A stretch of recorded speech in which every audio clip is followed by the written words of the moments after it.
Welcome to part 6 of our Sentro knitting machine series. Today we're talking about waste yarn. If you need to complete your project and leave it with a perfectly clean edge, you're in the right place. I'll show you what waste yarn is, why we use it, how to correctly add it to your project, and most importantly, how to remove it to give your final piece a clean, secure edge. First, let's define it. Waste yarn is simply a temporary, contrasting yarn used to start and finish a project. The reason is simple.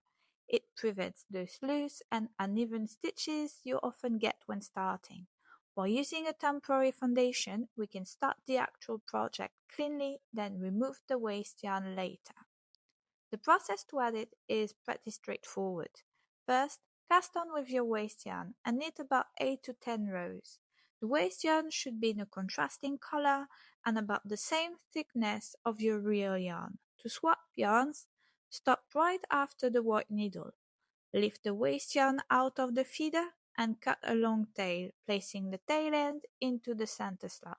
Next, take your main project yarn, lay the tail through the center slot next to the waste yarn and thread the working end through the feeder and the tensioner.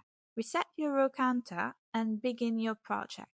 For a full tube project, keep your main yarn tail very long. I suggest about 6 times the width of the machine. If you forget to leave as much yarn, don't worry, I'll show you how to fix this afterward. Just keep going, but try to leave at least a good 30 centimeters, 12 inches tail. When finished, swap back to the waste yarn and knit another 8 to 10 rows before cranking off the machine. If you're unfamiliar with the technique for casting on and off the machine, don't worry, I have detailed tutorials on that subject that you can refer to and are linked in the description below.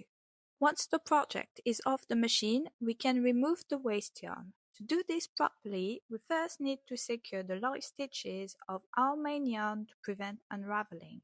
The tool we need is a crochet hook. The one that was provided with your machine is perfectly usable, but I find my personal 0.8 hook gives me better control, so feel free to use any hook of your preference. Even if you've never crocheted before, don't worry. You only need to know 2 basic stitches to secure your work, and I will guide you through it.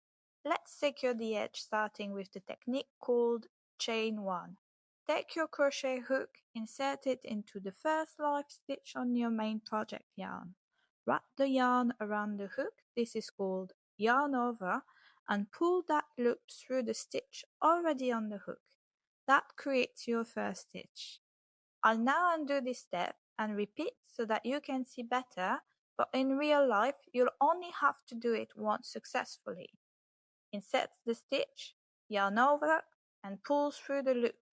Again, I'm undoing, insert, yarn over, pull through. Now, let's secure every stitch with what's called a single crochet. Insert the hook into the next live stitch. Yarn over, pull through that stitch. You now have 2 loops on your hook. Yarn over again and pull the yarn through both loops on the hook. You have just completed a single crochet.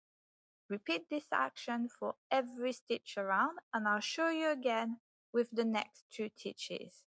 Again, insert, yarn over, pull through a loop. You now have 2 on your hook. Yarn over, pull through both loops.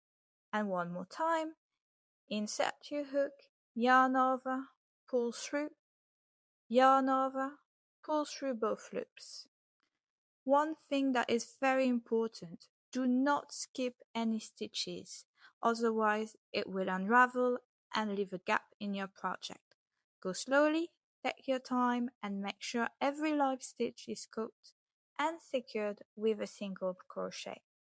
I've been demonstrating with the crochet hook provided with the machine to show you it's possible, but to be honest, it's not the best tool, so I'll switch from mine now and for the rest of the demonstration to show you what it could be like with a different tool.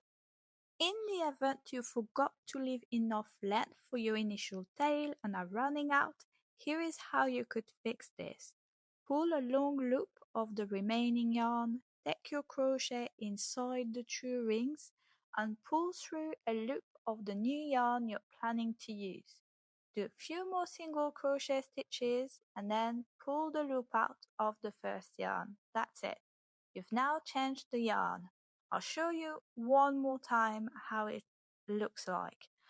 Pull a long loop of the remaining yarn, take your crochet inside the 2 rings and pull through a loop of the new yarn you're planning to use.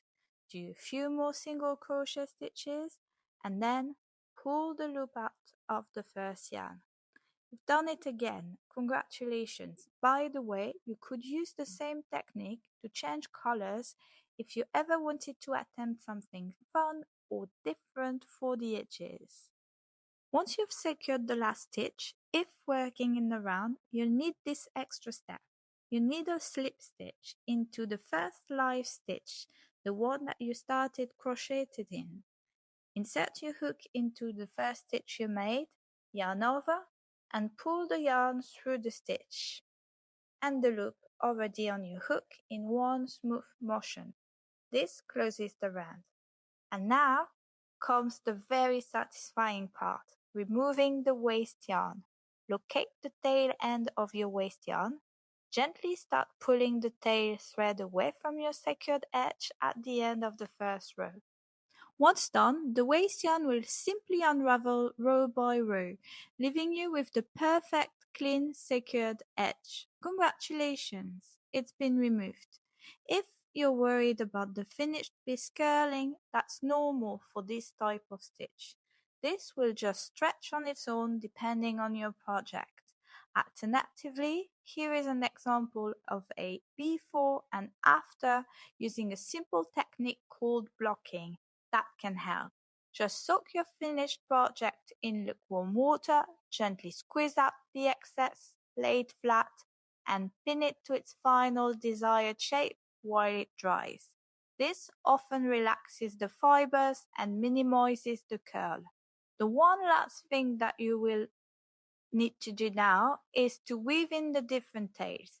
Use the darning needle provided with the machine. Thread the tail into the darning needle. Gently pass the needle through the back of several stitches along the secure edge, changing direction at least once. This secures the tail inside the fabric so it can't unravel. Trim the remaining yarn close to the fabric. Congratulations! You've now completely removed the waste yarn and completed your project. If this tutorial helped you master the waste yarn method, please consider hitting the like button. It will help other knitters find this complete guide. Next up, in part 7, we're switching gears to look at color change options on the Sentro, which will prepare you for our very first full project, a step-by-step beanie tutorial. Thank you for watching and follow for more updates.